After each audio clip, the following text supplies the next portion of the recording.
My basketball family, how are we doing today? Hope all is well out there. So as we all know, the 2020 NBA draft was a very talented draft class, featuring 6'8" point guard LaMelo Ball and 7-foot skilled big man in James Wiseman. But I think it was the number one pick, Anthony Edwards, who just kind of stands out above the rest. Coming out of the University of Georgia, you could definitely tell that Anthony Edwards was an explosive talent. He was standing at 6'4" and had a 41-inch vertical.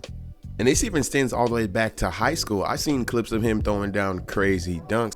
So we all knew his athleticism would translate, but there were still question marks in other parts of his game. But as the season progressed, you could definitely tell his game is a lot more layered than just being more athletic than you are.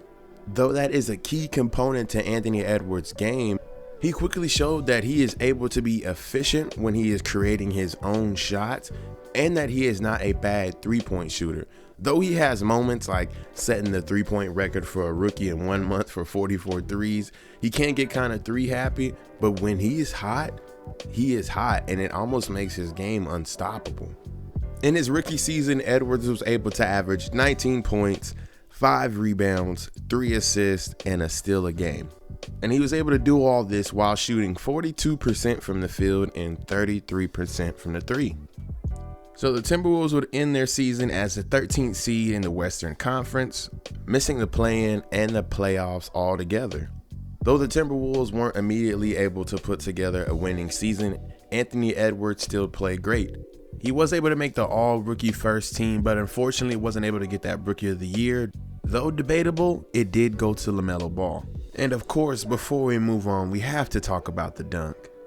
Anthony Edwards threw down one of the craziest in-game posters that I think I've ever seen in my life. And it was full contact, so there was no excuse. His bounce is just insane. So of course, coming into his sophomore season, there was a lot of hype on Anthony Edwards' name, and people were questioning whether he could live up to that hype and continue to progress his game, or if he would fold to the pressure and not have a great sophomore outing. And it seems like Anthony Edwards came out with a mission, because in every way, he got better. Though they weren't large numerical increases in his stats, literally almost every stat across the board, you could still see an increase in efficiency. He had a bump in points, assists, steals, field goal percentage, 3-point percentage, blocks, and assists per game.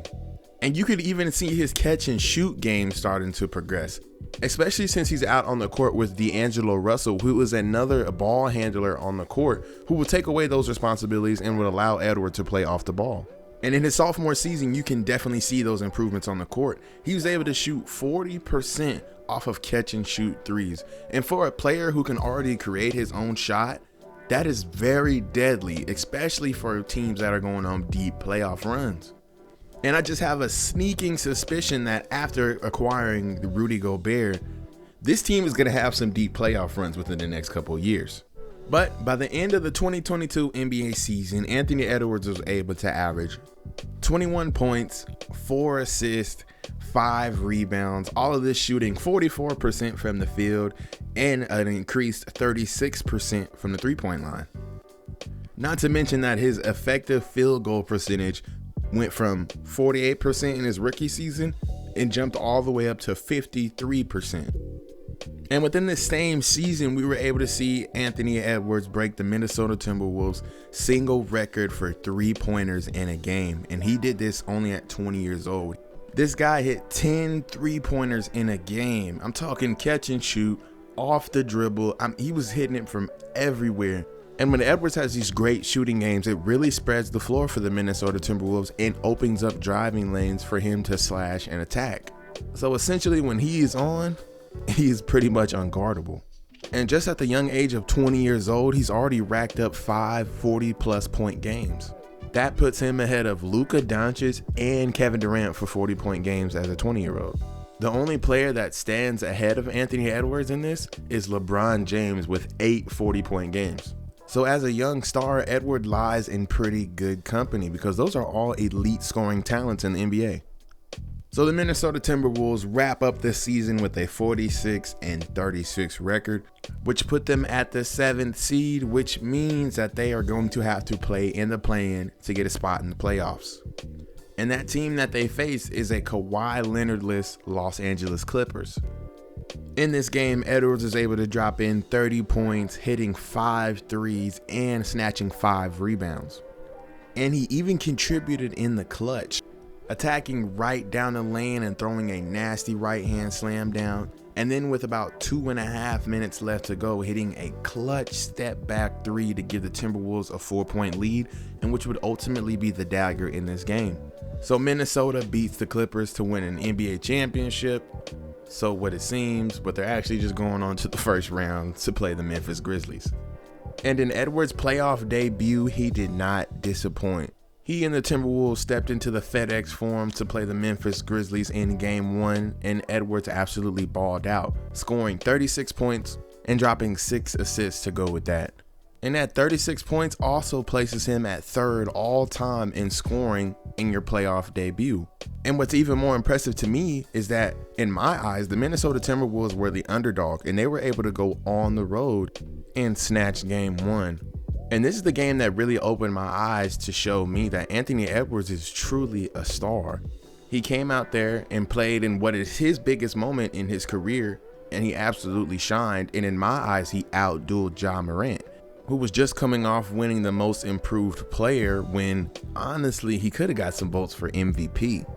But as the series would continue, Ja Morant and the Memphis Grizzlies would show that they are the more experienced playoff team, responding back with a blowout in Game 2 and going into the Minnesota Timberwolves home court and stealing Game 3. Now it is in Game 3 where I feel that it really told the story of this series, which is that Minnesota is a great up-and-coming team, but they just lack that playoff experience. Because Game 3 is a game that they should have won. They had control the entire game, but it comes down to the 4th quarter and they crumble. Though the Timberwolves were able to bounce back and win Game 4, more of their 4th quarter struggles would pop up in Game 5, losing another game in which they led most of the entire game up until the 4th quarter. And this leads us into Game 6, which, of course, they have another 4th quarter lead, but with around 5 minutes left, they lose their grip. Ultimately, the Grizzlies were able to close them out and advance on to the next round. Through these 6 games, Edwards was able to average 25 points, 4 rebounds, and 3 assists a game, showing that he has the potential to be a #1 option on a contending team. I think for him, it's just a matter of time and experience. Even in the loss, he and the Timberwolves' young core showed that they will be a threat in the Western Conference for years to come. And I definitely think that Anthony Edwards has superstar written all over him. At his young age, he's already been able to show that he is a lethal scorer, and with his wingspan and mix of athleticism and strength, he has a very high ceiling on the defensive end. But of course, I would love to know what you think, who you think are the new faces of the NBA. So join the conversation. Let me know down in the comments. If you like this video, don't be afraid to leave a like on this video. It helps me with the algorithm, get the video out there. If you want more basketball content, subscribe for more basketball content. I want you guys to have a great and productive day. Peace.